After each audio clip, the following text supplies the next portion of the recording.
Avez-vous commencé à penser à votre retraite? Là, je ne m'adresse pas seulement aux gens de 65 ans et plus. Il faut commencer à y penser pas mal plus tôt.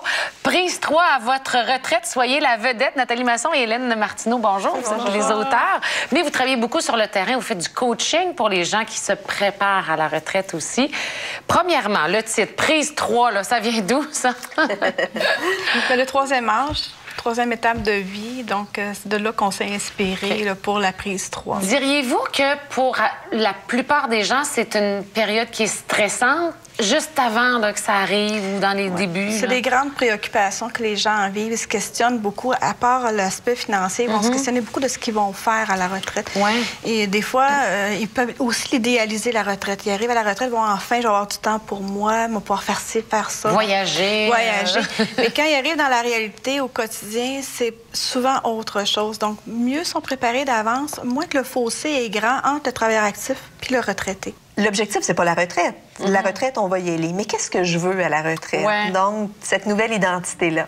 On a passé des entrevues, on a rencontré des gens, on a fait des recherches avant d'écrire le livre, parce qu'il fallait bien aussi aller vérifier nos hypothèses. Deux filles dans la quarantaine qui décident de parler de la retraite. On s'est dit, on va aller rencontrer des gens, voir comment ça se passe sur le terrain. Ça a un impact sur la vie de couple et sur la famille aussi. Je pense qu'il faut faire individuellement et aussi dans le couple, parce que chacun a des propres rêves, leurs propres passions, puis d'arriver à les communiquer.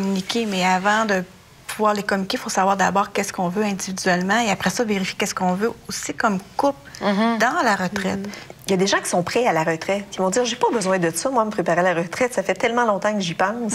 Et c'est rendu dedans. C'est pour ça qu'on dit que c'est pour une clientèle qui se prépare à la retraite, mais il y a aussi des gens qui sont rendus dedans, qui après quelques mois, 1 an, 2 ans, qui ont pris en masse le temps de lire leur journal, prendre leur café, faire leur plate-bande, garder leurs petits-enfants. Maintenant, c'est OK, mais encore, qu'est-ce que je fais maintenant que j'ai fait tout ça? Alors là, il y a un questionnement, il y a un deuil. C'est comme s'ils réalisaient vraiment qu'ils sont à la retraite. Et c'est qu'est-ce que je vais faire pour peut-être encore 30 ans de ma vie, là?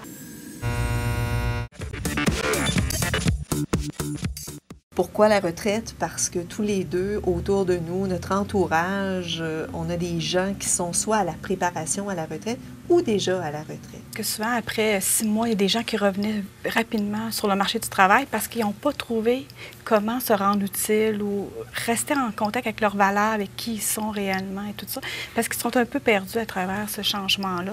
Ils ne sont pas toujours bien préparés au niveau psychologique. Il y a une belle préparation au niveau financier, mais pas toujours au niveau psychologique. Souvent, ce qu'on a réalisé, c'est qu'à la veille de prendre sa retraite ou au moment où ils la prennent, comme au moment 0, là, il y a comme un aspect qui arrive qui est plus stressant. Il y a comme une urgence de vivre et une urgence de réaliser quelque chose, mais quoi? Pourquoi avoir utilisé l'analogie avec le cinéma?